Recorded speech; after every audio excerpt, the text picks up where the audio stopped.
Ils étaient des dizaines de milliers de sympathisants à marcher de Nation à Bastille à l'appel de Jean-Luc Mélenchon. Le Front de gauche voulait commémorer ainsi l'anniversaire du début de l'insurrection de la Commune. Le slogan de la journée était « Résistance ». Je suis là pour la grande marche pour la 6e République. Le 18 mars, c'est l'anniversaire de la Commune de Paris, 1771. C'est aussi un moyen encore de fêter la grande révolution française de 1789 qui, en théorie, a aboli le 4 août les privilèges. L'oligarchie financière a encore des privilèges que nous souhaitons abolir.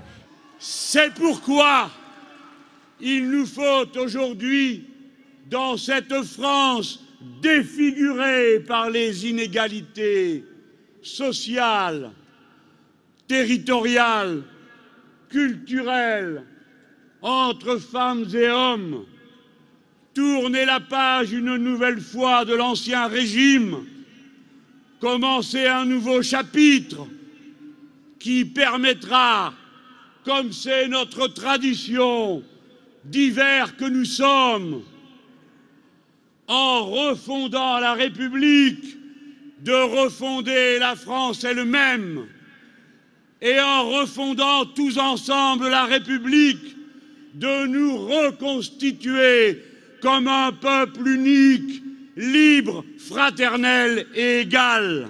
Je suis venu pour que ça change, voilà. Pour que ça change et que ça change vite, le plus vite possible. Que Mélenchon fasse le maximum de voix et qu'il soit président de la République dans quelques semaines. Malgré tout, dans cette immense foule, Jean-Luc Mélenchon n'avait pas que des amis. C'est quelqu'un qui est en politique depuis des années, il est pour moi dans le système. Qu'est-ce qu'il pense de Chavez, par exemple, en politique internationale? Qu'est-ce qu'il pense de Cuba? Qu'est-ce qu'il pense de la Chine? Et même en interne, qu'est-ce qu'il pense de Dassault? Ça fait des années qu'il est dans la lumière. Là, il prend un peu plus de pouvoir et il attend, si Hollande passe, le ministère. À la question de savoir si un vote pour Mélenchon ne risquerait pas de priver la gauche d'un deuxième tour comme en 2002, la réponse de ce militant est claire.